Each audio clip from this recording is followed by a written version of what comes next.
But I'm not here to talk about my misadventures on trying to surf. I'm here instead to talk about my adventures in the marketing world at both Starbucks and Whole Foods. I'm going to mainly frame this conversation up around espresso shots of business wisdom that I picked from my 8 years at Starbucks Coffee.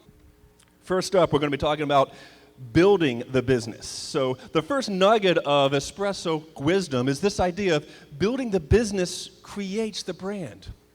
When I talk to folks about Starbucks and tell them that the company never really thought about branding strategy, they kind of look at you and with a look at, wait a minute, Starbucks is all about the brand. But keep in mind, Starbucks was too busy sourcing the world for the highest quality coffees, roasting them to perfection, than to worry about branding. Starbucks in many ways was too busy treating its employees not as pawns, but as partners in the whole game than to worry about something as nebulous and hard to define as branding. And Starbucks was too busy giving customers a place to exhale and a place to have and to experience a coffee moment than to worry about branding. But that's the catch. Because Starbucks was busy working on and in the business, they built a business that the byproduct was the creation of a strong brand. Starbucks went inside out to build the brand. They were busy working in and on the business to build the brand. Now, there are countless businesses out there that go outside in.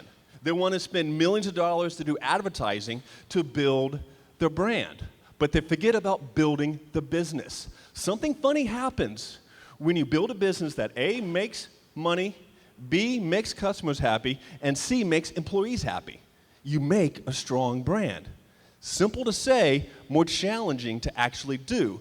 But at the core, Starbucks is about building its business to create its brand. A low-price strategy basically means you're out of ideas. I think it's brilliant. If the only thing a company has to talk about is low prices, you know what? They don't have anything special about the products that really is worth talking about. So a low-price strategy, as Seth says, is the last refuge of a marketer or a marketing department that is out of ideas. It's a powerful, powerful quote. Which brings us to the whole deal of there's a high price to low prices. As I talked about, Starbucks has over 14,000 locations. They have got economies of scale out the wazoo. Yet the company has never once lowered the prices. Never lowered prices. Despite the fact that, as I said, they've created economies of scale that are unbelievable. Because they know if they ever lower prices, they're going to have a very hard time raising them again because you train customers to expect lower prices. But beyond that, the big piece here is that they know if they're going to ever lower prices, they're going to have to cut back on some of the experiences that they deliver to customers. Gone are going to be the plush, soft seats within the locations. Why? Because lower prices mean lower margins, thus they're going to have to buy cheaper goods.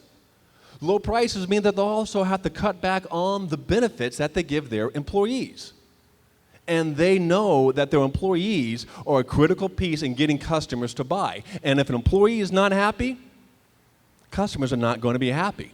So if Starbucks were to lower prices, they'll have to cut back on some of the benefits and some of the programs that they give to their employees. Making the company something to believe in was something integral back at Starbucks. And as they grow, this has been much more challenging. Because as they grow, they start to make compromises. And one of the challenging things you guys have to do here is the fact that your business is also growing. And you're going to have to make compromises as you grow. But I tell businesses to put down on a piece of paper 3 to 5 things that you never, ever want to compromise. Write it down, put it in a drawer. 6 months later, 2 years later, get that list out again.